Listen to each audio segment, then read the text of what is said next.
Bueno, acá estamos nuevamente juntos. ¿Mm? ¿Cómo están? ¿Cómo les va? Hola, hola.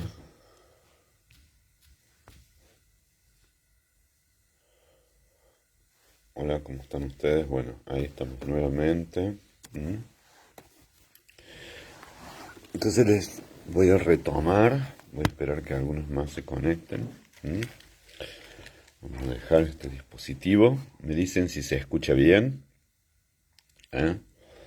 Eh, que realmente espero que se escuche bien. ¿Mm? Bueno, ahí estamos. ¿Mm? A Josefina la veo. ¿Mm? Vamos a esperar que suban algunos más. Ya están subiendo algunas personas más. ¿Mm? Bueno, entonces, les decía, hola Maite. ¿Eh?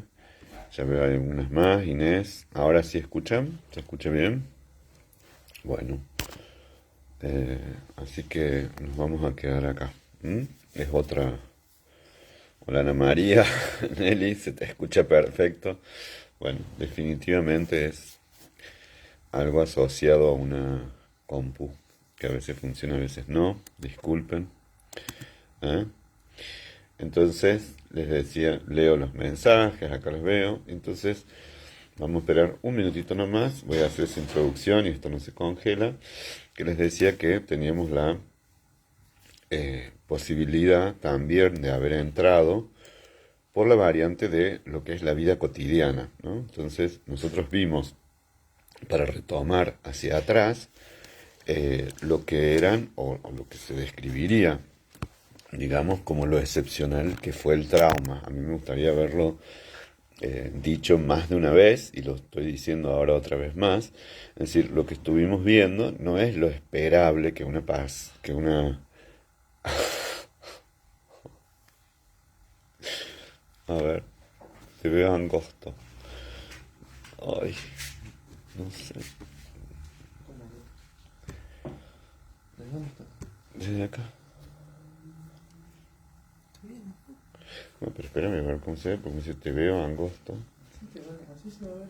Así se va a ver. Sí. Porque no lo puse horizontal como lo ponía antes. Tenés que terminar el vivo.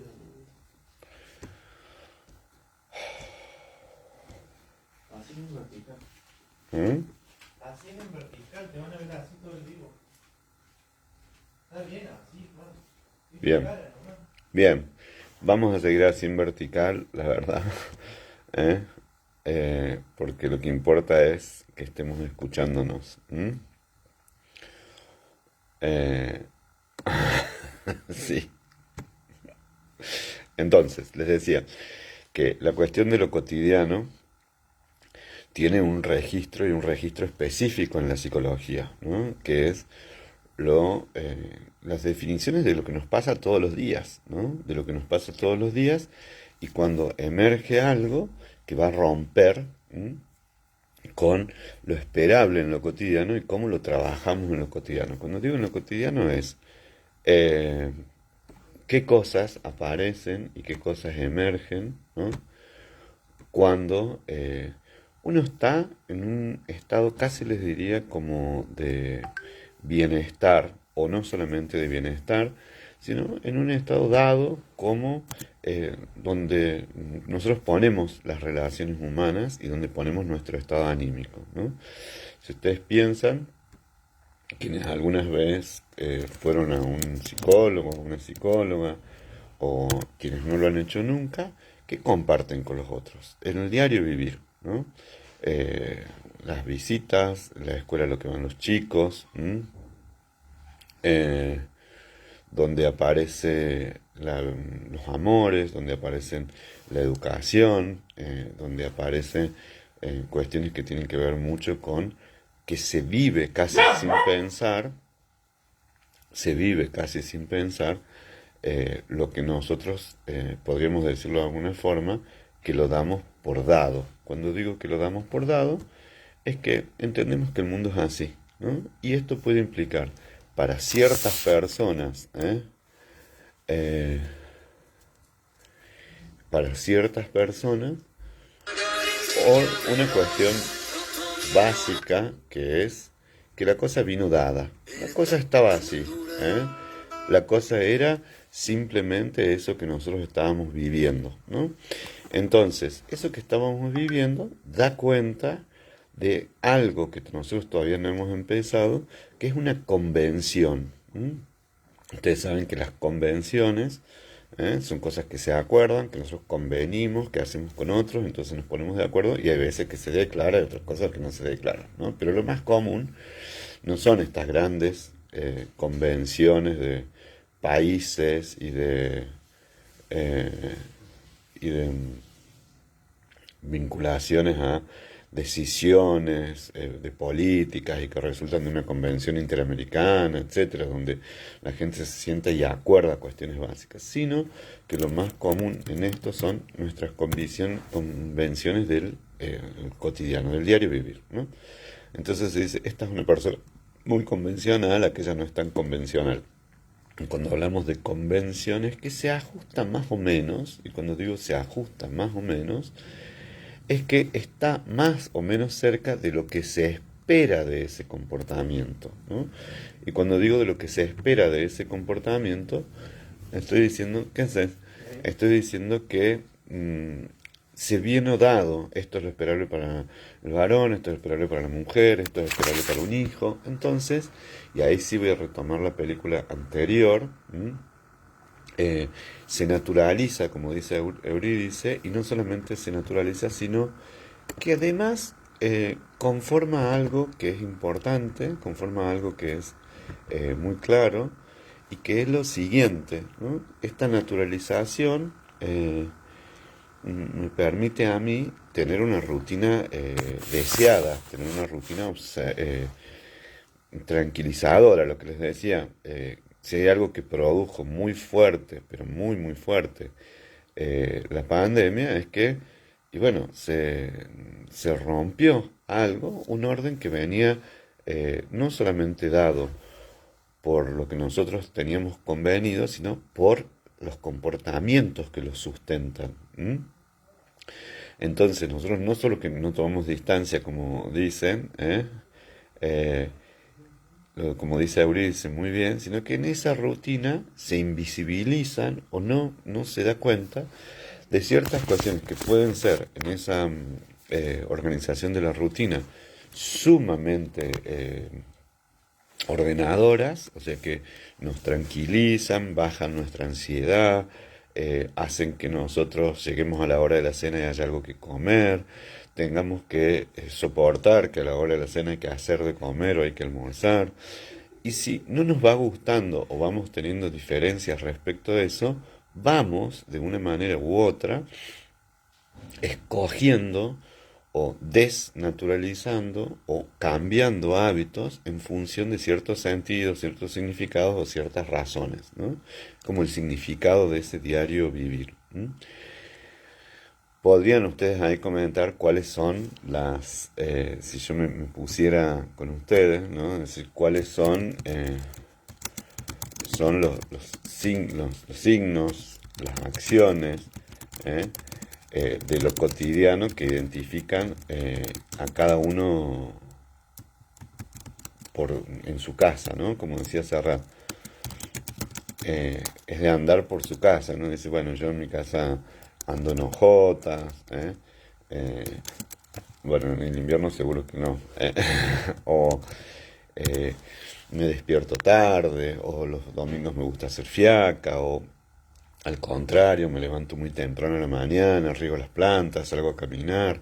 Es decir, porque todas estas acciones que nosotros hacemos esto lo dice la sociología, después lo toma la psicología, son decires, son acciones que reflejan decires de nuestra propia idiosincrasia, ¿no? La idiosincrasia es el modo en que uno hace las cosas, casi que diríamos que es la idea, esta forma hasta folclórica en las cuales nosotros nunca nos preguntamos mucho el por qué, pero sí podemos reflexionar y decir que en realidad tiene que ver con la crianza en mi casa, si rezo o no rezo a la noche, si me lavo los dientes o no, si salto de la cama como un resorte, me voy directamente a trabajar porque prefería ser fiaca. Y todo eso dice algo de nosotros, dice algo de nuestra clase social, dice algo puntualmente de nuestro género, muchísimo, ¿eh? Dice algo de nuestras elecciones, si vivo solo, si vivo acompañado, si tolero o no tolero gritos en la relación con mi esposo o con mi esposa, si aparece o emerge en esto algún comportamiento vinculado a las edades de las familias y de las personas. Si acompaño a alguien a dormir, entonces le pongo la sábana y las frazadas y le hago un sanguchito, le cuento un cuento, ¿no? O si directamente estoy acá y todo el mundo se queda durmiendo así, sin hacer un corte. Entonces va diciendo de nosotros, de nuestro estatus social, de nuestra educación, va hablando de nuestra religión, va hablando de nuestra posición de género, ¿no? Porque por ahí terminan cuando los chicos son chicos, son grandes, entonces la señora de su casa, la ama de casa, miren qué término engañoso, ama de su casa, vieron como amo y señor, como una novela esa que había de, no me acuerdo cómo se llama, está Arnaldo Andrés, pero en cambio la ama de su casa, por ahí se van todos a dormir, entonces se queda sola, lavando los platos, dejando la cocina ordenada, eh, y entonces dejando todo su puesto y cuando llega a la cama el marido ya está durmiendo o no está. Eso puede ser la vida cotidiana, ¿no? O al revés. O decir, no, dejamos, no lo hagas, vamos juntos a la cama, mañana lavamos los platos juntos, y entonces se van a la cama y tienen una noche amorosa. No sé, es imposible definir una cotidianeidad o caracterizar una como buena o como mala o como normal o anormal, no sé si me explico. Lo que sí, en dirección a lo que decía Eurídice, o lo que hay ya muchísimos estudios, lo que hay muchísimos estudios laburados, es lo siguiente, que en esa cotidianeidad se dice mucho de mí y yo me expreso a través de esa cotidianeidad. Volviendo al cine, los y las directoras costumbristas, como se dice costumbristas en el teatro, costumbrista también se decía, son aquellos que hablan de ese modo de vivir, de esos hábitos, ¿no? De ahí la palabra costumbrista. Entonces uno dice, yo estoy acostumbrado a salir a caminar los sábados, yo estoy acostumbrado a que vayamos en bicicleta. Y muchas de estas son tan importantes, son tan significativas, que cumplen como, bueno, dos o tres, ya vamos a ir viendo, funciones, una de estas de ordenadores psíquicos. Si no hubiera estas costumbres, si no hubiera estas relaciones de costumbres, eh, habría que repensar todo. ¿Mm? ¿Por qué? Porque no tendríamos quien nos dé la leche a la mañana cuando somos bebitos, quien nos haga pausas para cambiarnos y limpiarnos. O sea, el establecimiento de la costumbre genera una expectativa cotidiana de confianza y de esperanza. O sea, que se repita, ¿no? Eh, entonces uno trabaja y está cansado el martes o el miércoles, pero ya el jueves dice, bueno, pues ya se viene el viernes y aparece esa costumbre que dice, bueno, y el cuerpo lo siente porque es viernes, ¿no? También puede ser que esa costumbre no esté asociada a la vida placentera, ¿no? Entonces, uy, es lunes, oh, es levantarse el lunes, o ya me duele la panza el domingo a la noche, porque estoy angustiado con la cantidad de compromisos que tengo. Entonces, ya estamos diciendo otra cuestión, o sea que son reguladores también esta cotidianidad de la vida anímica, porque nosotros normalmente hacemos la lectura al revés, o sea, cuando digo normalmente digo habitualmente. Decimos, como estoy triste, entonces no voy a hacer nada. Ahora que estoy alegre, salgo y camino. Uy, como estoy enojada, ni me hablen. Eso es cierto, eso es absolutamente cierto. Hay veces que asignamos a nuestros estados de ánimo nuestros comportamientos vinculados a nosotros mismos y a las otras personas con las que estamos. Pero muchas veces no percibimos cuánto de esa cotidianeidad, cuánto de ese hacer todos los días, y cuando digo cuánto no solamente lo digo en cantidad, sino cuán importante, qué dimensión tiene la cotidianeidad para regularnos emocionalmente, ¿no? ¿Esto qué quiere decir? Yo estoy todo el día, la pandemia, ¿no? Es decir, tengo que trabajar todo el día en mi casa y entonces paso de la casa al living y de la casa al living, del living a la casa y va a ser una cotidianidad afectada con más aburrimiento. No tengo ni el desafío ni el tema de conversación de tomarme un colectivo o hablar con un taxista o salir de la casa para ver cómo está el clima, ¿no? Entonces esa cotidianidad me va a afectar, como me afecta. Entonces vos si te levantás así todos los días con esa cara de traste, a mí me da mucha bronca o no me motiva o no me dan ganas de relacionarme con vos o no me erotiza. Entonces hay algo de esta retroalimentación, ¿no? De esta círculo que tiene que ver con lo que nosotros sentimos y producimos, pero también con lo que se produce y se naturaliza, como decía Eurídice, o sea que lo damos como natural. Ya vamos a tener unas conversaciones sobre el envejecimiento, unos anuncios de la OMS que pondría la envejecer como enfermedad, ¿no? Entonces eso quiere decir naturalizar, uno da por biológico lo que es un ritmo cultural y social. Y cuando digo doy por biológico, es porque si yo me levanto, voy al baño, esas sí son necesidades fisiológicas, pero también si voy al baño y fumo un pucho, es porque yo aprendí a fumar. Si también digo yo a la noche me relajo fumándome un puchito, tomándome un café, eso es un hábito que lo desarrollé yo. Tiene tanta importancia esto que, por ejemplo, está implícito porque no nos damos cuenta, hola Lilian, y otras veces está explicitado porque sí lo sabemos, eh, hábitos de salud, ¿no? Lo que les decía. Eh, por ejemplo, ¿no? Te dicen, bueno, si vos querés dejar de fumar, tenés que tomar menos café porque el café está asociado al pucho. O si vos querés bajar de peso, tenés que no comprar todos los días galletitas o alfajores, ¿no? Entonces, porque vas caminando en la heladera, ni te das cuenta y ya te clavaste un alfajor. ¿M? Bueno, la pandemia, como dice Maite, cambió toda la cotidianeidad. O sea, cambió mucha de esa cotidianeidad. No salís, utilizás una cosa nueva que es el barbijo. Cuando salís tenés que tener ciertas precauciones, tenés que tener ciertos permisos, ¿no? Es decir, esto que les decía antes, eh, que produce la pandemia en este sentido, un cambio en la cotidianidad, es decir, con cuántas personas te juntás, porque una fiesta pasó a ser clandestina eh, porque se hace fuera del orden de la ley, cuando antes de esto, si no había estas restricciones, que ahí viene el otro punto, no hubiera sido clandestina. Entonces, ¿qué quiere decir esto? Que la cotidianidad también tiene cuestiones instituidas. ¿Qué quiere decir instituidas? Que hay ciertas instituciones, cuando digo instituciones no me refiero a los lugares físicos, no me refiero a la escuela o a la universidad, sino ciertas leyes, ciertas regulaciones que hacen que nosotros nos comportemos cotidianamente así, ¿m?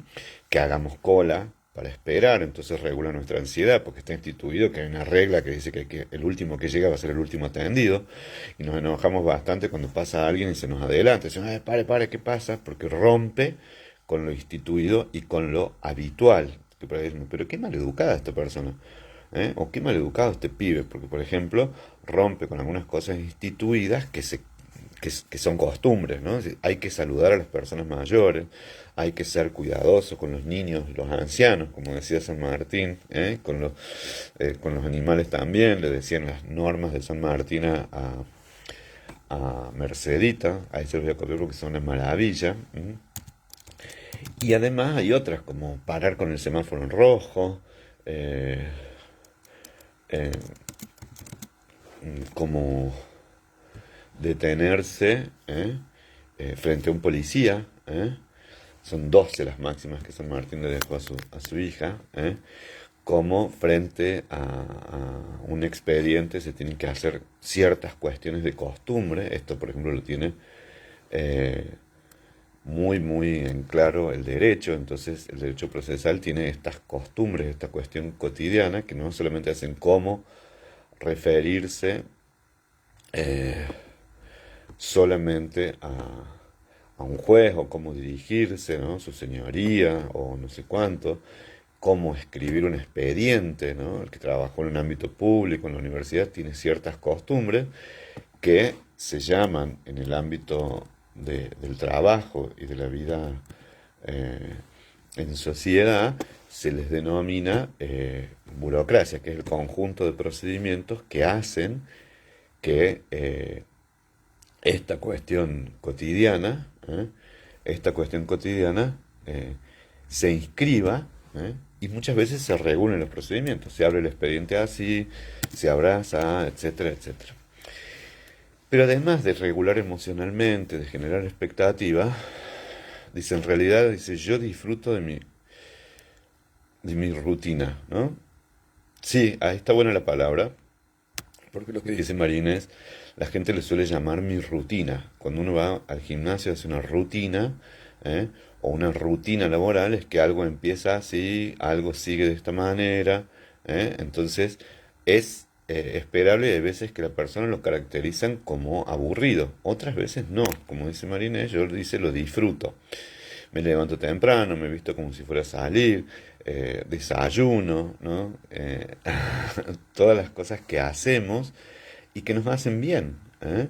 Eh, que cuando digo que nos hacen bien es que eh, notamos cómo cambió, como decía Marínez Largo, la pandemia, o Marité Gerbaudo decía, la pandemia nos cambió absolutamente la cotidiana, a algunos bien y a otros no tanto, claro, pero de todos modos ahí viene el gran desafío, que es hacer de esos cambios algo que nos pueda hacer bien. Pero en principio, ¿no? Lo que decía Marinés, estoy leyendo todo, eh, disfruto de los aromas, saludo a los familiares, amigos con alguna flor en WhatsApp, y después cumplo con lo que son las actividades, clases, compras, gimnasia, esa es mi rutina a la mañana. Por supuesto, y podés hacer de tu rutina algo que sea significativo y lindo. Quiero decir, el mandarle una flor, el desayunar, el decirte hago una tostada, recién Iñaki vino y me trajo un café con tortas, hacer algo por el otro, entonces me reconozco que en esa cotidianidad estoy yo, están los otros, y existen, generamos gestos que nos hacen muy bien. Pero también existen naturalizaciones y actos que nos aburren, que deserotizan, que desromantizan, si existe esa palabra, le quitan todo componente amoroso o lo que nosotros entendemos como algo erótico, y que en realidad esto que nosotros entendemos como algo placentero, cálido o gestos de humanidad, puede que en esas rutinas se pierdan, que se vaya vaciando, ¿eh? De sentido, ¿eh? Entonces, y uno al final, por ejemplo, cuando, después les explico por qué puse lo de San Martín, eh, porque uno puede, ¿no? Que esto que decía recién David el Bianco, lo habitual no es igual a lo normal, y esa diferencia es buena. Lo habitual es el hábito, la costumbre, lo que yo hago. Y lejos está de que esto tenga que ver con la campana de Gauss o la curva de la normal, como que es lo más frecuente, o que sea sano o poco sano. Es lo que hago, ¿no? Y en esto hay un reconocimiento diferencial para cada uno de nosotros de qué de eso, de lo que hago, me hace bien o no me hace bien. Y nosotros sí podríamos identificar que, por ejemplo, no solamente, por eso les ponía lo de San Martín, él dice máximas, ¿no? Cuando les digo que dice máximas, ahí se las copia, dice inspirarle amor a la patria, amor al aseo, dulzura y criado con los pobres, que hable poco y lo preciso. O sea, había toda una definición, se los puse a propósito. La caridad, estimular en la caridad hacia los pobres, ¿eh? La caridad es un tipo de amor, ¿no? Anda, pobre animal, el mundo es demasiado grande para nosotros dos, ¿no? Eh, lo que le dice es humanizar el carácter, hacerlo sensible. Entonces, eh, dice hacerlo sensible aún con los insectos que nos perjudican. O sea, no podía matar mosquitos, ¿eh?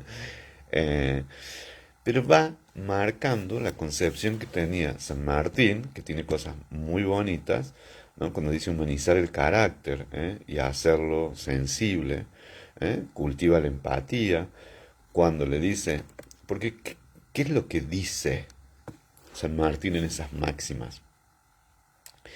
Dice qué cosas hay que hacer, ¿no? O sea, detrás de esto viene el otro componente que les digo, que regula, pero más que solamente regular, sino que también dice de nuestras éticas, ¿no? Cuando digo nuestras éticas son nuestros modos de comportarnos, de lo que creemos que está bien y lo que está mal. Pero además de nuestras éticas, entonces le digo, la regulación emocional, lo institucional, y además de lo institucional, nuestras éticas y nuestras condiciones de vida, ¿no? San Martín está diciendo, es inspirar amor a la verdad. O sea, él está poniendo un componente y odio a la mentira. Está poniendo un componente moral, ¿no? La honestidad. Y es buenísimo. Y entonces hay gente que frente a una dificultad o a una amistad dice, mira, yo te voy a decir la verdad porque sos mi amigo. Yo te voy a decir la verdad porque sos mi hermana. Me parece que... Y entonces perdón, uno instaura en esa... eh, uno instaura en ese trato, ¿no? En esa lógica, un modo, de estar con el otro. ¿M? Y tal cual, como dice Nidia, la moral, ¿no? De la época, pero mucho de eso lo transmitimos con los actos, ¿no? Esto que dice Nidia es tal cual, con los ejemplos, ¿no? Cuando digo con los actos y con los ejemplos es que cuando se dice, bueno, que estas máximas las dejara San Martín, acuérdense de todo esto cuando veamos Scorsese con la mafia, eh, era más o menos coherente, entonces ahí viene nuestra función educativa que los hijos o los alumnos nos dicen, bueno, pero este profe dice esto, pero hace esto otro, o mi papá dice tal cosa, pero hace tal otra, o pero digo que no a qué sé yo, la violencia y ando maltratando a gente, ¿no? Entonces cuando nosotros somos incoherentes eso salta a la vista. Así, ¿cómo voy a decir que hay que ser respetuoso? Mirá lo que le dijiste a la mamá o a tu ex mujer, eso está mal, ¿no? Entonces ahí aparece un principio de coherencia y de consistencia, ¿no? Entre lo que se dice, ¿no? Y lo que se hace. Porque en realidad nosotros somos un conjunto de significados, lo que decimos. Pero ese conjunto de significados no se dice solo con la palabra, sino que yo podré decir, acostumbrarla a Mercedita a guardar un secreto. Me encanta eso. Inspirarle sentimientos de indulgencia, ¿no? Eh, que respete la propiedad ajena. Ya le ponía, no decía, quiero que sea una revolucionaria, ¿no? Es lo mismo que decía, que decía el Che Guevara para sus hijos.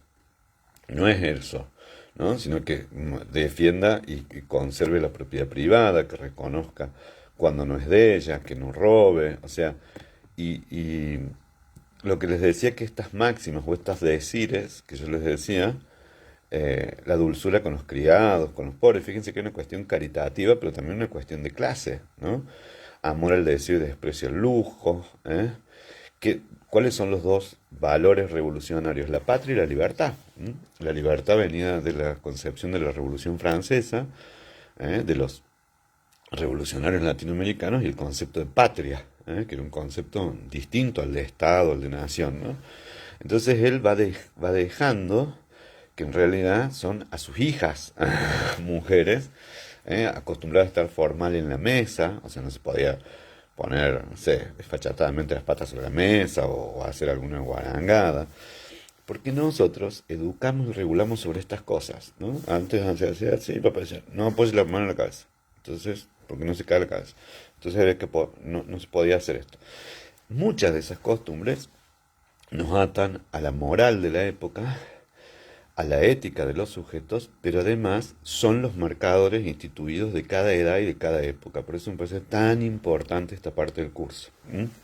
Esta parte del curso para mí es clave porque cuando después entremos en las familias, en los que regula las funciones paternas, los que regulan las funciones maternas, también han cambiado esas costumbres en relación a la época y a las edades. Entonces de ustedes como madres, no se espera lo mismo cuando son las madres, miren esta palabra me van a matar, pero se llama así, eh, septuagenarias o octogenarias versus una madre de 40 o de 30 años.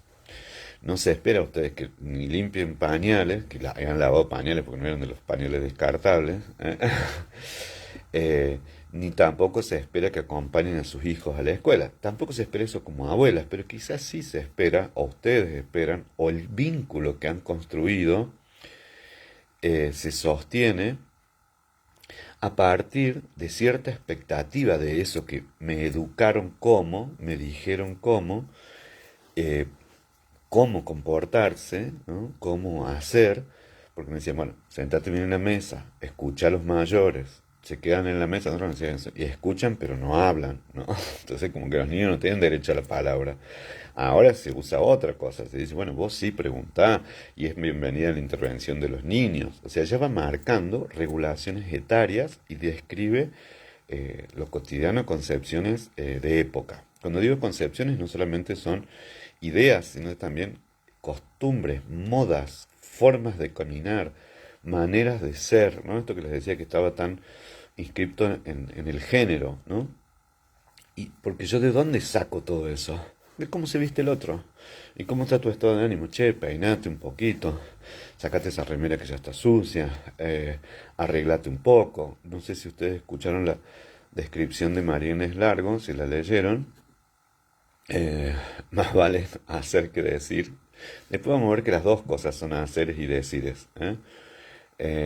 María Luisa dice: yo me visto como si fuera a salir, ¿no? Y otras veces cuando uno está deprimido, eh, dice: hay tantas cosas que puedes hacer, una cuestión de rutina, es cuestión de tener ganas. Es que el asunto, chinita, querida china, es que a veces que las personas no tienen ganas, entonces vos apuntas a que el reordenamiento de la vida cotidiana ayude a que el otro salga, por ejemplo, una depresión. Entonces vos lo ves tirado en un sillón, o lo ves que no se cambia, que no se afeita, o que no se baña, entonces vos, dale, bañate, vamos, vestite, vamos a salir, no sé qué. Entonces no tengo ganas, estoy deprimido, no es que murió tal, o me separé, no sé qué.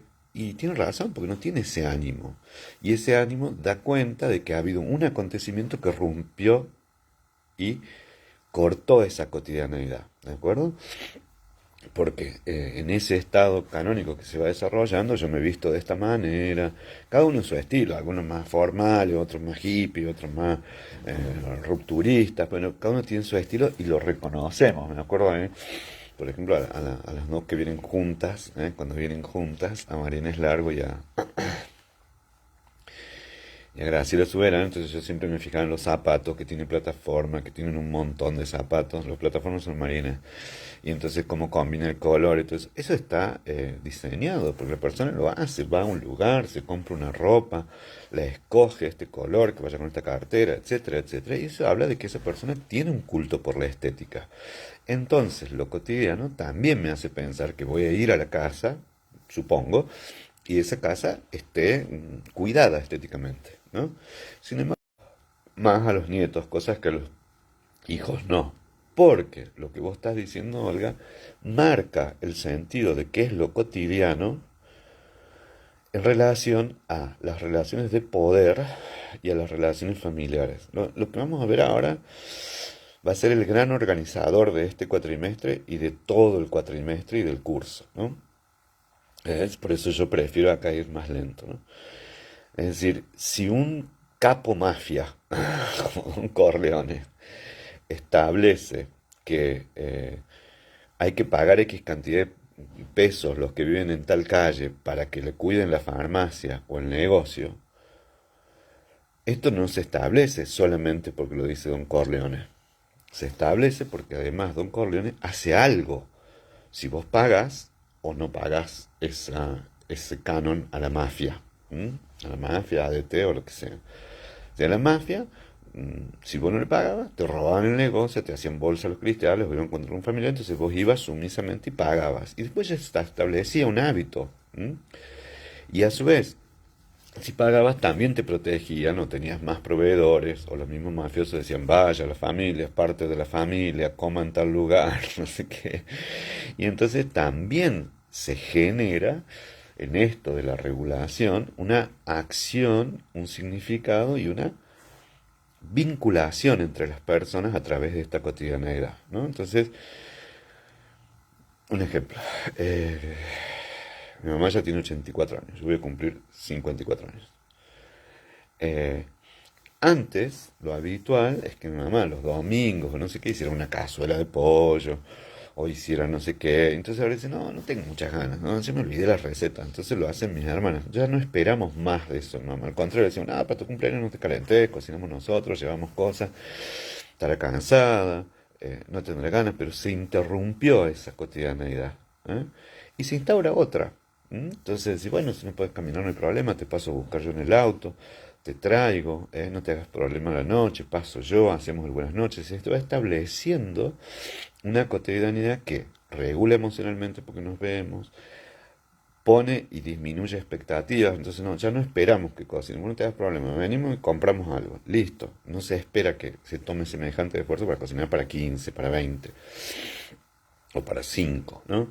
Entonces, además de establecer reciprocidades, además de establecer expectativas, además de establecer regulaciones emocionales, lo cotidiano establece también relaciones entre los miembros de una sociedad diciendo qué es qué. Y todo esto que no está escrito en mármol.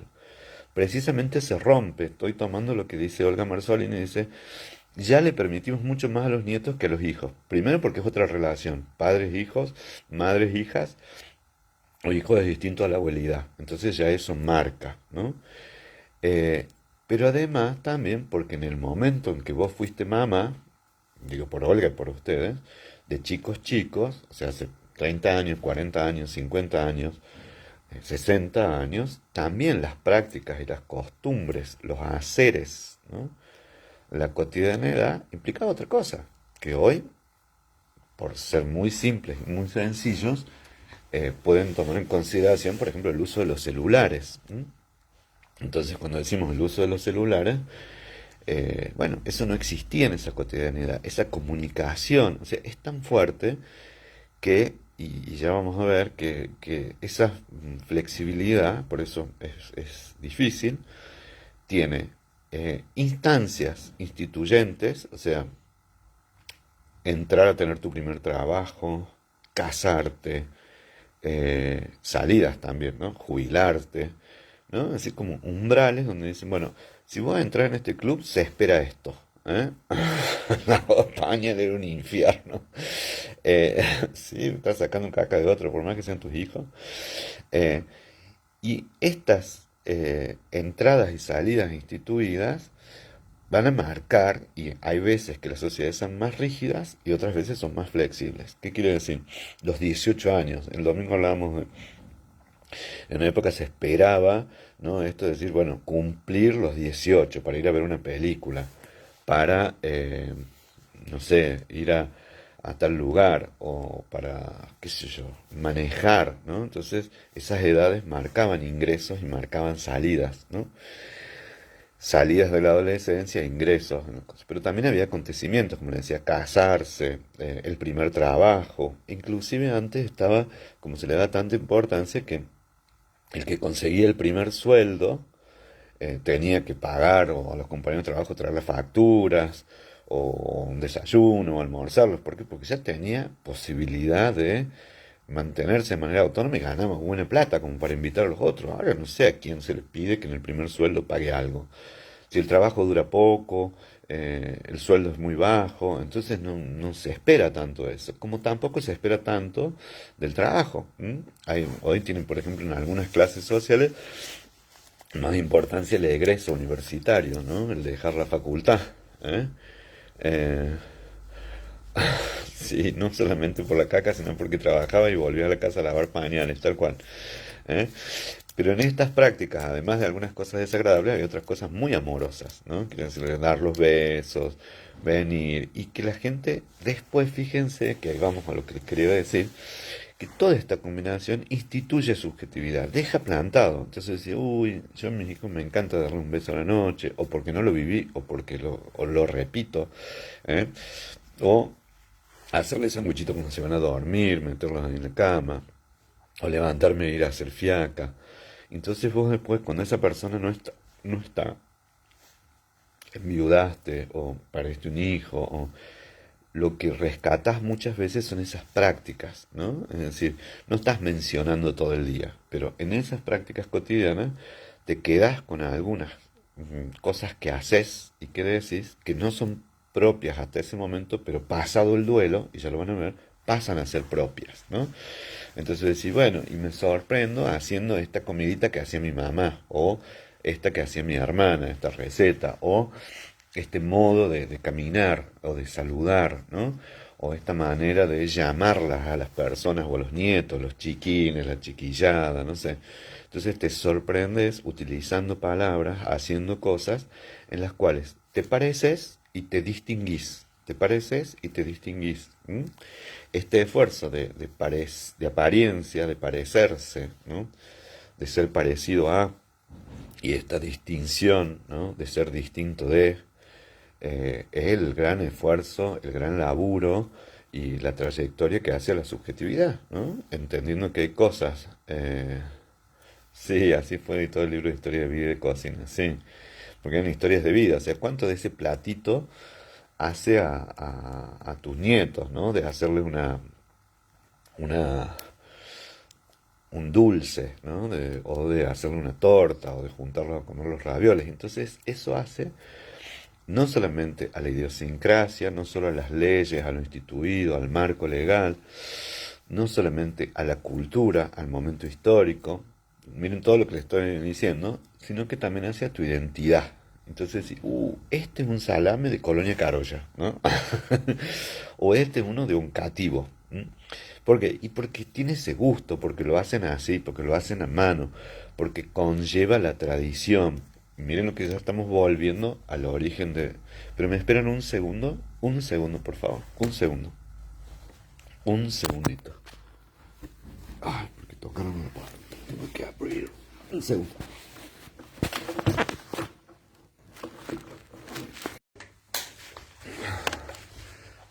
Un segundo, no me fui para no volver, voy bien.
Dio frío.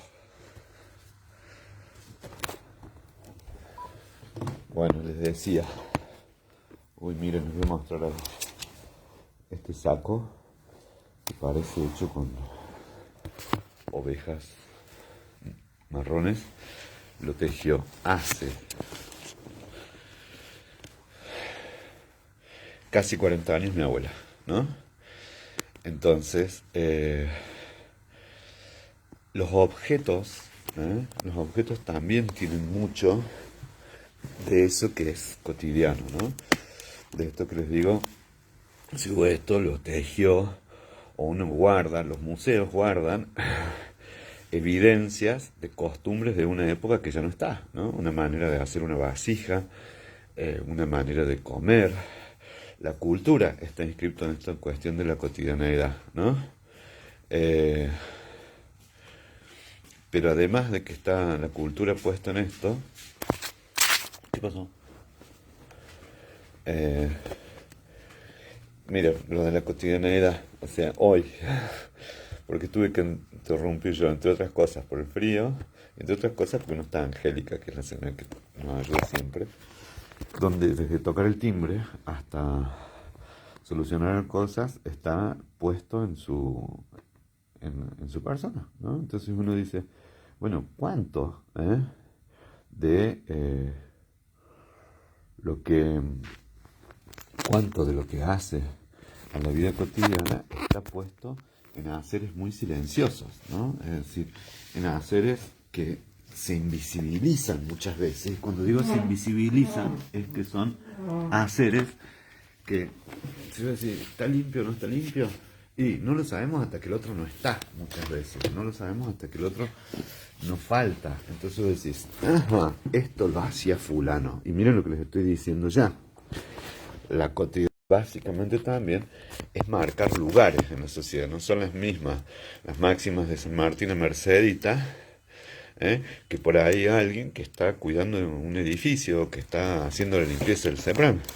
Entonces, y cuando no está, y lo sentís, ¿por qué? Porque eso no está hecho. No es que no esté dicho. Eso que es tan necesario, que esté limpio, que esté acogedor, que las camas estén hechas, que la comida sea sabrosa, ¿eh? Eso justo no está. ¿Y por qué? Porque no está quien lo hace. Y entonces, en ese duelo, aparece la ausencia y, por supuesto, en las acciones cotidianas aparece la presencia, ¿no? Y esto que estoy diciendo parece entonces una cosa simple, pero es más o menos así, ¿no? Entonces, sí, ¿y por qué ya las cosas cambiaron? También porque hay transiciones, ¿m?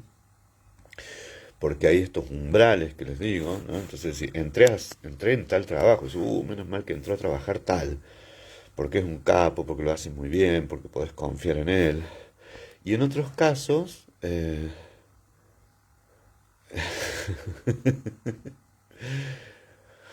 ¿cómo te pareces a tu mamá, por ejemplo?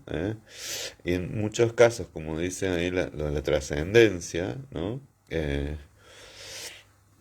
Porque vos decís, bueno, ¿cuándo te das cuenta de eso? Eh, Cuando en realidad empezás a notar que la presencia o la ausencia de los otros, tanto en las cotidianidades positivas como en las negativas, se nota su presencia o su ausencia o no se nota nada, ¿no? Entonces uno dice, oh, menos mal que no estamos trabajando con tal porque ya son tranquilas las reuniones, o ya no peleamos, o ya podemos hacerlo y las cosas salen sin tener que insistir tanto. Bueno, eso hace o hacía a alguien y dice de ese alguien o de esa alguien. Entonces, eh, obviamente, hay muchas cosas, dice Eurídice, que repetimos y no nos damos cuenta, claro, no, o sea, no solamente que repetimos y no nos damos cuenta, sino que además de repetirnos y no nos damos cuenta, eh, son esencialmente las nuestras, ¿no? A mí me pasó, que nos descubrimos que estamos haciendo girar, eh, está muy bueno ese comentario porque en realidad uno se descubre cuando hace o deja de hacer algo, ¿no? Y cuando digo se descubre, cuando uno hace o deja de hacer algo, es que por ahí agarramos y decimos, uy, mira, esto que tenía mi viejo lo voy a dejar porque no quiero fumar más, ¿no? Entonces uno descubre que también los otros nos dejan, pero que en realidad nos dejan y nosotros lo tomamos, eh, eh, un modo de hacer del otro, un hábito, un placer, un tipo de coñac, un modo de fumar, ¿no? Lo que es un doblez, un acomodo, una hora para ir a... Me encanta eso.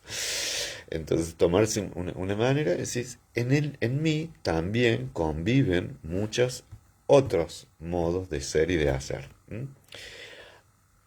Ataca casi como que es, les diría que eh, una especie de ABC. ¿Por qué? Porque, sí, ¿y qué tiene esto de importante? No sé. Tiene tantas cosas de importante, pero tantas, tantas, tantas, porque en realidad lo que nosotros no notamos es que eso hace a nuestra cotidianidad, pero en algún momento se producen transiciones, se producen variaciones en el cual esas hábitos nos hacen ver, nos muestran cuánto ha cambiado nosotros, cuánto hemos cambiado nosotros o cuánto ha cambiado el contexto. Esto que les digo, que ustedes estén acá en casa, o sea, ya parece que fuera algo cotidiano, pero no es tan cotidiano que ustedes sepan si yo tengo que ir al baño, o si viene alguien, o si está la negrita, o si los perros ladran, o si están mis hijos. Y porque ustedes, a través de la pantalla, a consecuencia de esta pandemia, en términos comunicacionales, ingresaron a mi casa, ¿de acuerdo? Yo no necesariamente puedo hacerlo al otro, ¿no? Cuando doy en el Meet, por ejemplo, o en el Zoom, ya la semana que viene iremos haciendo una cosa para que algunos participen más en las clases y otros sigan por Facebook. Entonces yo puedo, y si quiero puedo, saber algo de ustedes, pero si me dejan entrar, ¿no? Si en lo cotidiano sería si yo voy a visitarte a tu casa, si yo viera las cámaras de ustedes, quizás yo estaría viendo, ustedes están viendo una porción de mi casa, bueno, esta, qué sé yo, la puerta, eso es una puerta, ahí está la negrita, el living, Entonces, ¿por qué? Porque yo se los estoy mostrando, pero esta cotidianeidad es nueva, es absolutamente nueva. Y entonces, ¿qué lo produjo? Una ruptura de otra cotidianeidad. Hay veces que hay cuestiones inaugurales, ¿no? O sea, esto que les decía, casarse, empezar la facultad, irse a vivir a la ciudad, eh, divorciarse, sí, estar, enviudar, ¿no? Como les decía, y bueno, son actos, esto lo estudio mucho en la antropología, culturales que marcan un modo de hacer diferencial, ¿no? Ahora bien, otras veces, estos son rupturas. Estábamos bien, estábamos yendo a clase, era marzo, estábamos empezando a ver, no me puedo acordar qué director fue el inicio de la pandemia, Lasse Hallström creo, y de pronto, ¡chum!, de frente. Entonces, esta cotidianidad que te provocó la pandemia, uno la quiere cambiar, la quiere romper. ¿Por qué? Porque rompió una cantidad de hábitos, de costumbres que hacen a tu bienestar. Al de Olga, digo por comentar el de Olga, que es encontrarte con las amigas, que puedan ir a tu casa a cochinga, tomarse un café, y porque además esta cotidianidad a muchos les está haciendo mal, ¿no? Es decir, no tienen mucha estimulación cognitiva, no hay mucha oportunidad de verse, entonces, ¿esto me hace bien? No, esto definitivamente no me hace bien. Porque, como les decía, hay cotidianidades que la de ustedes es distinta. Bueno, esto que tenemos, que para mí es tan importante, hay que esperar las clases a las 11:05, y es una decepción si se interrumpe esta cotidianidad, si no me pueden escuchar, si no se da la conexión, aunque sea esta transitoria, ¿no?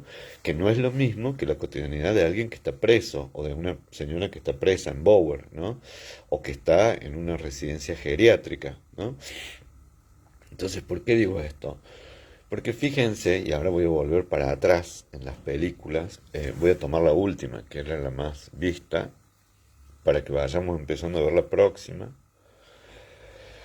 ¿Qué irrumpe? Ahora voy a... Uy, ¿qué irrumpe de distinto en esta peli? Que es muy simple, voy a tomar eso. En Tom Bingus se interrumpe la cotidianidad porque viene a visitarlo la madre. Y cuando viene a visitarlo la madre, ya la costumbre, lo que se espera, lo cotidiano, es que haya peleas. Él dice que la detesta, pero que traiga una mala noticia. Se interrumpe lo cotidiano. ¿Cuál es lo cotidiano? Una vida muy feliz con sus hijas, pero muy infeliz matrimonialmente. ¿De acuerdo? él siente, efectivamente no lo sorprende tanto que la mujer le sea infiel, ¿no? Porque está teniendo, y ahí viene lo que es lo cotidiano, desde hace 2 años, desde un duelo, una vida desafectada, está sin trabajo, no habla con la mujer, no se tocan, esa es la cotidianeidad. Y esa es la cotidianeidad que él y que muchas veces nosotros queremos confirmar o negar, ¿no? Entonces le dice, pero ¿cómo? Y se trata de reír, y entonces hace chistes, y la mujer dice, estoy harta, harta de que te hagas el chiste, que no me hables, vos ya no sos ese que estaba acá desde que murió tu hermano. Esos indicadores son los que les digo respecto de la cotidianidad y algunas costumbres que en 2 frases a nosotros nos hace ver que no sabemos ni siquiera cómo era él, pero suponemos, por cómo juega con las hijas, por lo que les dice, les voy a dar plata si quieren a su padre, es un tipo afectuoso. Por lo que nos dice, era alguien acostumbrado a tocar a su mujer, alguien acostumbrado a decirle cosas lindas, alguien acostumbrado a tener sexo, porque lo pide la mujer. Y se rompió. Se rompió a partir de que de ese duelo.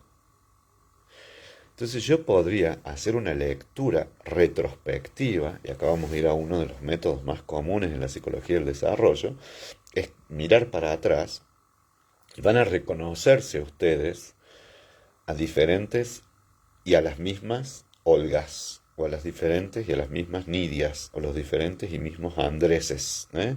Es decir, que somos uno y lo mismo, nosotros mismos, pero a su vez somos uno que hemos mutado y podemos darnos cuenta de cuando estábamos casados, de cuando éramos estudiantes, de antes de enviudar, de después de separarme, reconocer esos hitos que interrumpieron la cotidianeidad.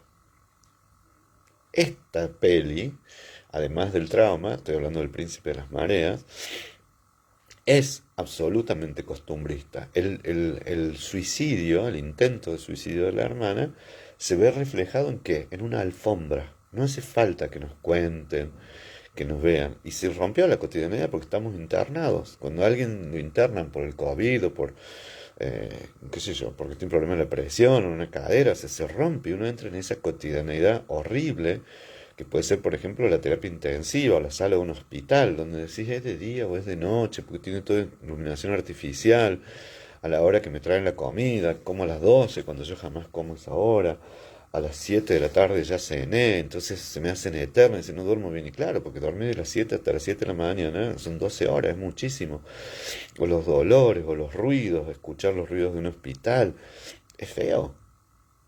Porque además vienen todas las asociaciones que esas costumbres nos representan. El dolor, el miedo a lo blanco, a los delantales, a las jeringas, a las pinchaduras.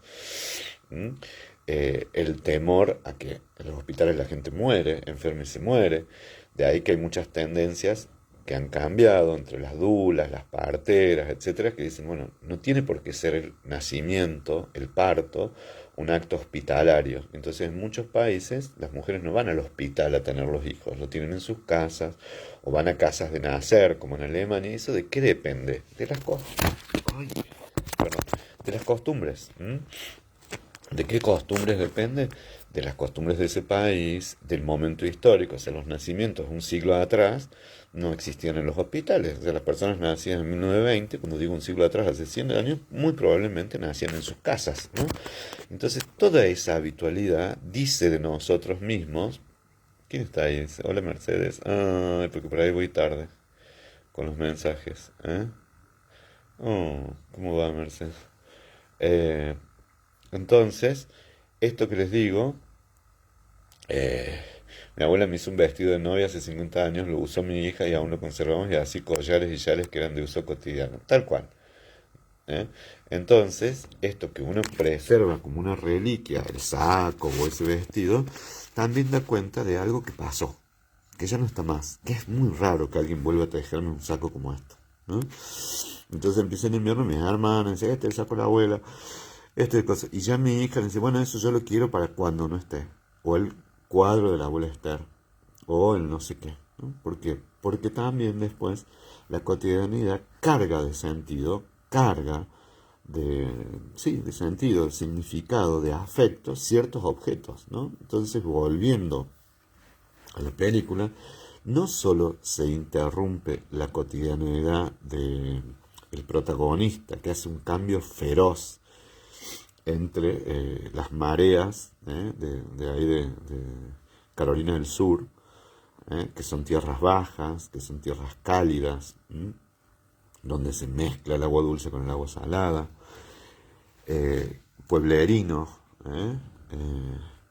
generalmente del sur en oposición al norte, tiene que ver con mayor racismo o menor apertura, pero además entra y vieron que cómo define Nueva York como locos y cómo se ve en un atolladero del tránsito, se ve en que se están gritando, se deben estar porque hay un camión que impide que él llegue. Entonces, ¿cómo puede ser que solo mi hermana se acostumbró a esto? Porque ella no estaba bien en el silencio sureño, ¿no? Eso le hacía mal. Y conoce a un vecino que es como un hermano, que quien descubre a la hermana que se intentó suicidarse, y él empieza a desarrollar, y la película se detiene a desarrollar cómo vuelve a ser su cotidianeidad. Cómo él sale a trotar, hace las compras de pescado en el puerto, cómo observa a los chicos jugar a través de un balcón en medio de Nueva York. Entonces, también se ve la ruptura de la cotidianidad cuando pasan cosas lindas. Yo, como mi nieta Amparo, lo paso muy bien. En este tiempo en casa tengo todos estos talleres que me hacen olvidar el encierro. Me alegro. Agradezco. Mercedes Bustos, que dice: mi cotidianidad es un hogar sin enfermedades, internados y sin COVID, que es muchísimo. Bueno, eso es lo que voy, que la cotidianeidad también puede ser alterada por acontecimientos muy positivos, o yo puedo, como dice Mercedes o como decía Marínez Largo, hacer que cambie en una dirección positiva, ¿no? ¿Cómo cambia la cotidianeidad en esta película, por decirlo de alguna forma? Que se enamoran. Entonces, él cambia su cotidianeidad y vuelve a algo más parecido a lo que era cuando empieza a entrenar al hijo de la protagonista, ¿no? ¿Y dónde se encuentran? En el Central Park. Entonces, haciendo una transacción entre un chico que es un violinista y que no tiene capacidad física, no ha jugado, lo echaron de los equipos, y él que no tiene una escuela a cargo, no tiene un equipo de fútbol americano, pero tiene un alumno. Entonces empiezan a recuperar él algo de su cotidianidad entrenando a este pibe, y los cursos tienen que ver con la cotidianidad, esto que les digo, la acción educativa que hace él con el muchachito jugando al rugby, al fútbol americano. Y por otro lado se interrumpe la cotidianidad de un chico que estaba acostumbrado solo a tocar el violín, ¿no? Entonces por eso interviene el padre, que es un violinista afamado y un tipo que sabe mucho de eso y un poco autoritario, y entonces lo ironiza, lo trata en campo. Entonces hay momentos en que se rompe, hay una escena que es fabulosa, que uno la disfruta, que él ve que es un tipo tan autoritario, este violinista, que es famosísimo, que él descubre que es el esposo de su psiquiatra, y que le toca una pieza sencillita en violín muy conocida, como creo que es el himno norteamericano, y se la hace en forma irónica, ¿no? Entonces se rompe y todos están incómodos, todos están incómodos porque en una fiesta le dice cosas agresivas y le dice a la mujer que ella es la psiquiatra curadora de los artistas locos, y en ese sentido dice: para esta pandemia es un lujo pertenecer al CEFRAN. Gracias, Mercedes. ¿Y por qué? Porque ayuda a soportar la vida cotidiana, hacer cosas lindas ayuda a sostener otras que no son tan lindas, pero que además tienen que ver con nuestra identidad.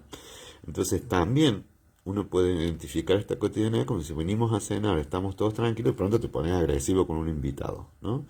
Y entonces él después, el encargado de romper la fiesta, lo pacato, lo educado, tocar el violín, cuando él pone el violín ahí como que se va a caer en la Tercera Avenida, o sí, me parece que viene al lado del Central Park, en la Tercera Avenida ahí, como que le va a romper un Stradivarius. ¡Fua! Y se rompe la fiesta. Dice: pedile perdón. pedile perdón a tu esposa. Y le tiene el violín así en el aire, en el balcón. Eso que le dice pedirle perdón es romper la cotidianidad de un tipo exitosísimo en el mundo, un gran violinista, muy afamado, que no está acostumbrado a pedir perdón. Entonces lo obliga, se lo rompe contra el riesgo de perder el violín, a que haga algo a lo que no estamos acostumbrados. Él no está acostumbrado a pedir perdón, que alguien baje de ese pedestal. Y entonces pide perdón. Entonces, sí, perdón, una vez más.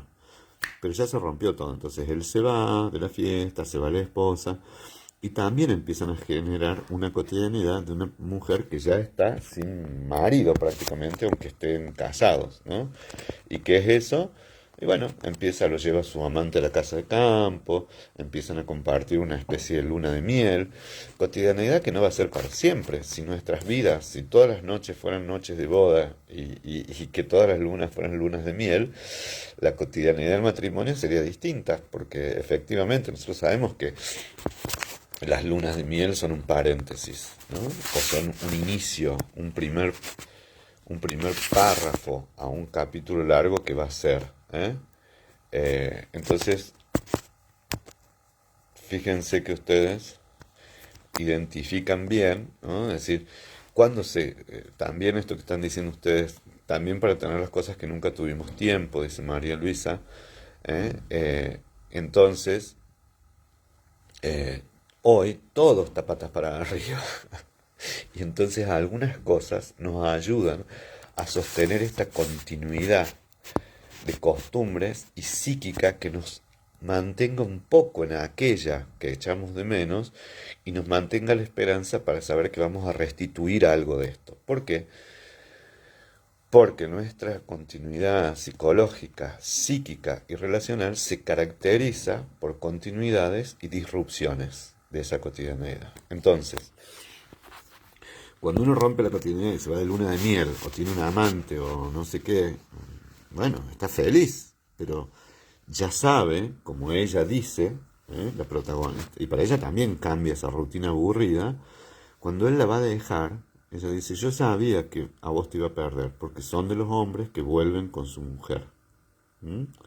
Son de los hombres que vuelven con su familia, le dice. En esa dirección, en ese sentido, es decir, vas a volver a eso y esto es un paréntesis. Bueno, nosotros también, yo quiero decirles que en algún momento nosotros vamos a volver a las aulas, en algún momento vamos a volver a encontrarnos, a abrazarnos, pero obviamente no va a ser lo mismo que los momentos atrás. Algo de esta huella en que se interrumpió se va a quedar, pero no va a quedar solo como recuerdo. Quizás queden algunas costumbres, quizás demos clases así y también virtualmente a la vez. Quizás tengamos que hacer al principio cuestiones en espacios abiertos. O sea, se va a volver a cierta cotidianidad. Pero nunca, y esto es lo interesante, se vuelve. Esto es la viejísima discusión de Heráclito y Parménides, en realidad de todos los presocráticos. O sea, nunca nos vamos a bañar en las aguas del mismo río, porque ya no somos los mismos y porque esas aguas ya corrieron, ¿no? Ya las aguas que nos van a mojar, aunque sean del mismo río, son otras, ¿no? Bueno, esto va a suceder igual, ¿no? Es decir, no, yo tengo buenos y días malos. Ojalá sea pronto ese encuentro. Sí, hay que confiar. Miren, yo voy a usar una malavida frase esta que hay que pasar el invierno, pero es cierto que empezó el invierno. Otra vez escuchaba a una amiga que decía, Maite, dice, yo quiero despertarme en la primavera, o sea, pasar el invierno, o sea, y con este fresquete nos viene bien la clase por Facebook. Sí, por eso, vamos a tratar de ser lo más, casi que les diría, suena medio feo, pero adaptables y optimistas posibles. Decir, bueno, vamos a tratar, y si no ya nos decepcionamos cuando venga la primavera. Si estamos peor, ya ahí. Por eso Alejandro Casonas escribió un libro que dice Prohibido suicidarse en primavera. Es un dramaturgo argentino. Prohibido suicidarse en primavera, que era sobre una internación psiquiátrica. Era muy linda esa obra de teatro.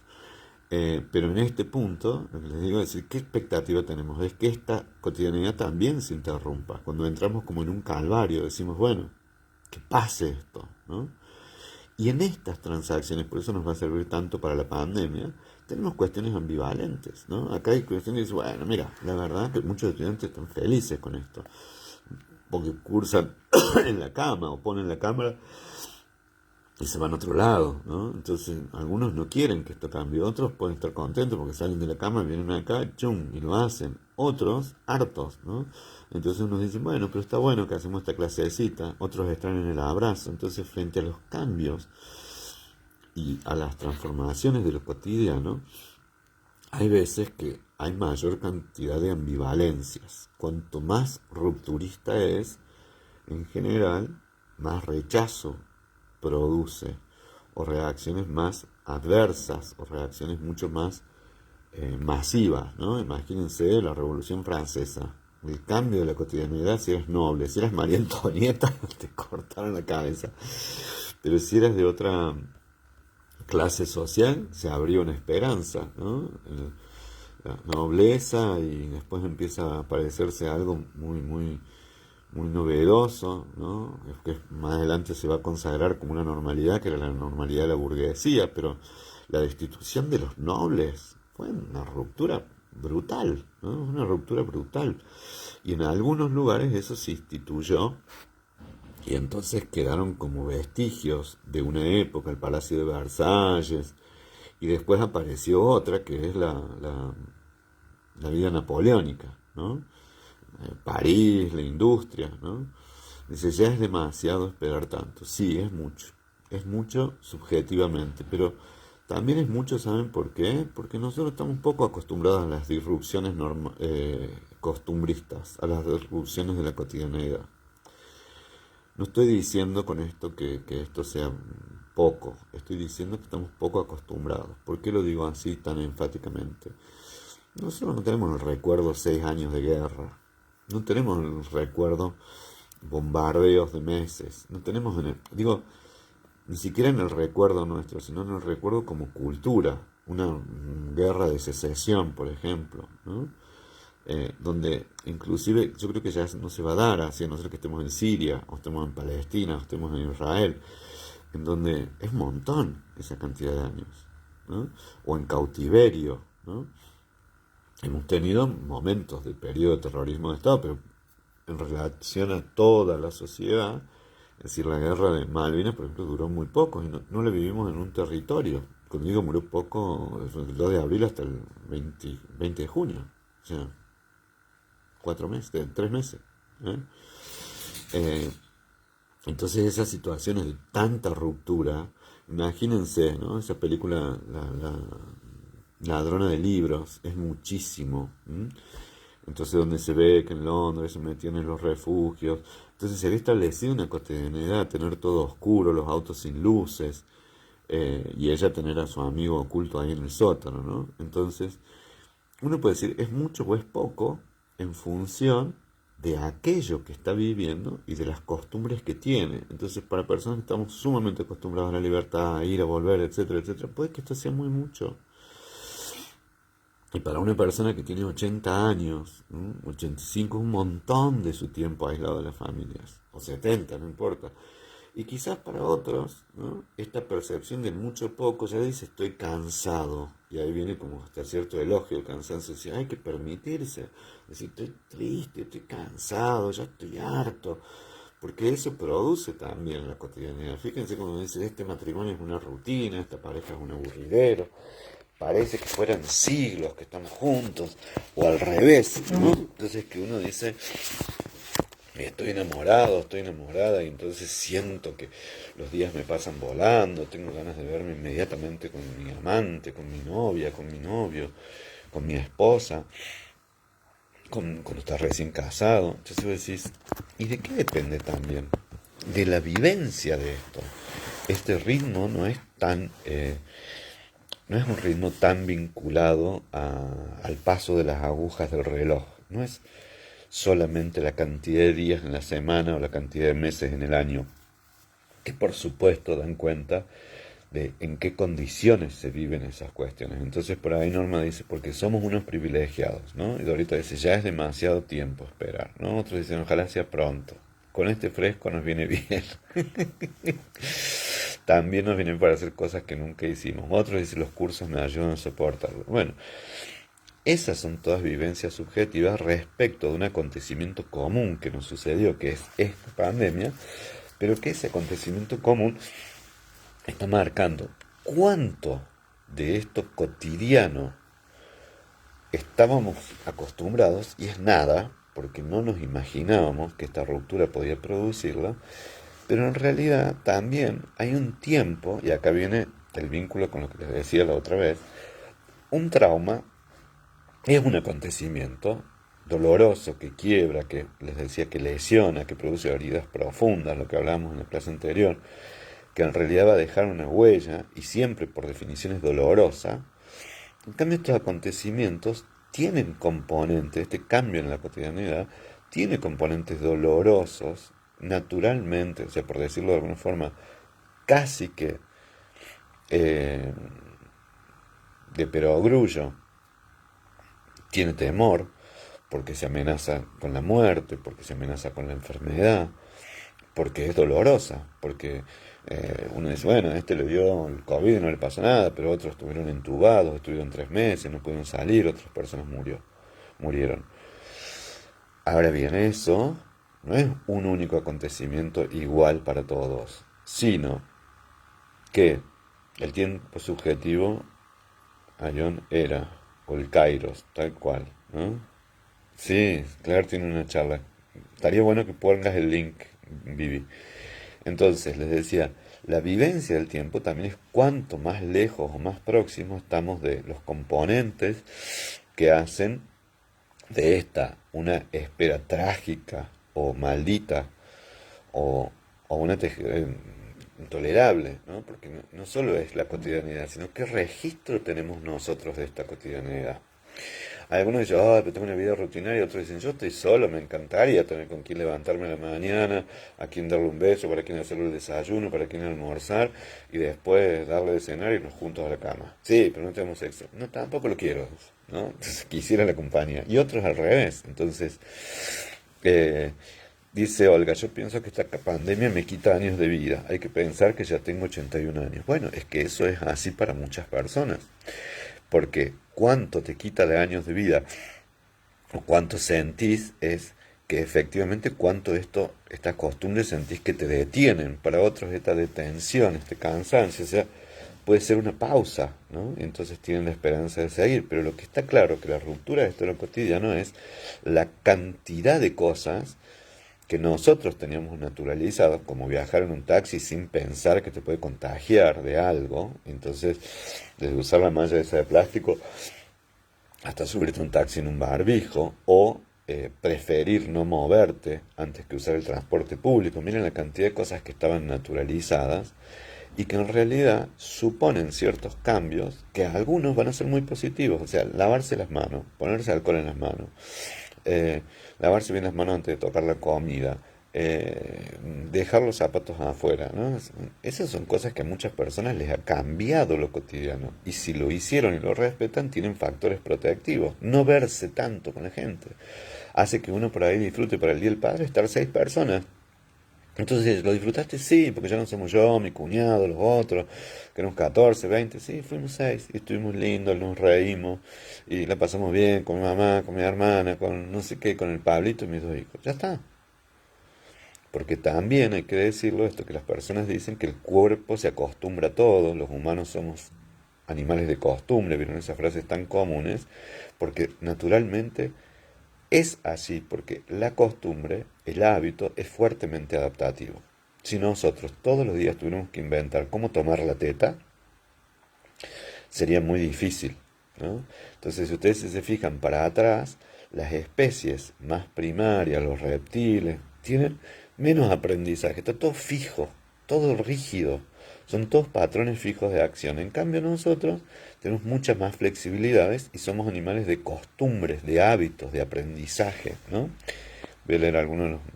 Bueno, la Bibi hablaba del tiempo en lo subjetivo, el Ayón dice, es el Kairos. Dice, yo pienso que esta pandemia me quita años de vida, hasta ahí lo había leído, ¿no? Norma dice, sin duda siempre falta algo, así es el claroscuro de la vida. Dice, tenemos que agradecer que no hemos tenido pérdidas en seres queridos por COVID o muchísimas circunstancias. Bueno, eso es muy importante, Maite. ¿Por qué? Porque una pérdida marca una interrupción terrible, que es el duelo, lo que les decía. Nosotros no podemos vivir en trauma, es un acontecimiento. Ahora, tener pérdidas, yo conozco sí personas que han perdido por COVID o no por COVID, que han fallecido muchas alumnas, consuegros, pensaba ayer que chateaba con Graciela, gente querida, tíos, también padres. Raquel Altamira falleció y era una alumna del CEPRAM, entonces murió su madre. O sea, esto tiene que ver con lo que hablábamos la otra vez de la proximidad, lejanía, en relación al acontecimiento que es traumático y a las pérdidas en particular. Ahora bien, a todes, todas y a todos, nos ha acercado en algún punto la pandemia, más o de la mano de la pandemia, las diferentes formas de confinamientos sociales, voluntarios, impuestos, preventivos, eh, como únicas herramientas de estrategia epidemiológica básica para no contagiarse antes de la vacuna. Todo esto produce cambios en las emociones, produce cambios en los hábitos y cambios en las costumbres, de las cuales algunos uno ya está harto, porque la rutina por ahí dice, yo tengo mi rutina como algo lindo, dice, estoy harto de la rutina. O sea, en general ese hábito, ¿no? Tiene que ver con cuánto se ancla esto en un beneficio, ¿eh? En una percepción subjetiva de satisfacción, en algo que sea placentero, con algo que se viva como una tortura. Imagínense la rutina de los esta película de los presos en Alabama, que los ponen con grilletes y los ponen a picar piedras. Un espanto. Las rutinas que eran los campos de concentración, esto que hablaba Hannah Arendt de la banalidad del mal. O sea, eran todos los días. Pegarle al otro, insultarlo, escupirlo, matarlo. Entonces uno se va acostumbrando inclusive a esos hábitos espantosos de la tortura. Y se puede sostener, no, en algún momento uno desfallece o se quiebra el preso o el preso político o habla o muere o se enferma porque el cuerpo no aguanta más la intensidad de ese trauma permanente, ¿no? En otros casos hay rutinas que son muy benévolas y entonces decimos, ay, extraño, yo no lo digo, ¿no? Pero, por ejemplo, a mí me verdad, extraño ir al gimnasio o extraño porque extrañan esa rutina que otros pueden decir, a mí esa rutina de levantarme a las 6 de la mañana para ir al gimnasio es un espanto. Y otros dicen, ¿cómo no me toca? Quiero volver a los gimnasios. Bueno, entonces, esto de agradecer que no hemos tenido pérdidas, sin lugar a dudas, que tiene que ver con no perder, pero el cambio de lo cotidiano, ahí viene, vamos a ver sensatez y sentimiento. Sensatez, yo extraño no poder viajar, por ejemplo, ¿no? Dice María Herrera. Beatriz, sensatez y sentimiento. Mira, yo perdí un hermano y otros familiares, ¿no? Vamos a trabajar mucho sobre eso de las pérdidas y la cotidianeidad en este periodo del curso. Porque miren, lo bueno del cine y la psicología es que nos da la posibilidad de reflexionar sobre cosas universales, sobre cosas que suceden siempre, pero a su vez que nos anclemos al presente. Entonces, esto que venimos viendo de los géneros, de la sexualidad, vamos a entrar mucho más en Ang Lee, porque él es un director. La película que vamos a ver, se los vuelvo a poner, es Sensatez y Sentimiento. ¿eh? Eh, es una película del año 94, creo. Ang Lee, bueno, y ahí vuelvo. ¿eh? Eh, Ang Lee, gracias Cristina, es un director caracterizado por ser el director de las costumbres, el director de lo cotidiano y de la ruptura de lo cotidiano. Entonces vamos a ver el banquete de bodas, que está bueno porque está ambientado en China y como yo perdí una hermana el año pasado. ¿Cuánto lo siento, chicas? ¿Cuánto lo siento, Laura? ¿Cuánto lo siento? Oh, es muy duro, ¿no? Es muy, muy duro. es terriblemente. Cuando Lilia dice, yo perdí mi hermano, yo perdí mi hermana, eh, Laurita Zurro, eh, Lilia Michelotti su hermano. eh, entonces, obviamente que la ruptura de la cotidianeidad tiene que ver con no solo que en algunos casos uno no puede viajar o no puede juntarse con los hijos, ¿no? O con los nietos o abrazarse, que es casi como... Ayer me decía Aidelin Kevin que si me tengo que ver con mis antidepresivos, ¿no?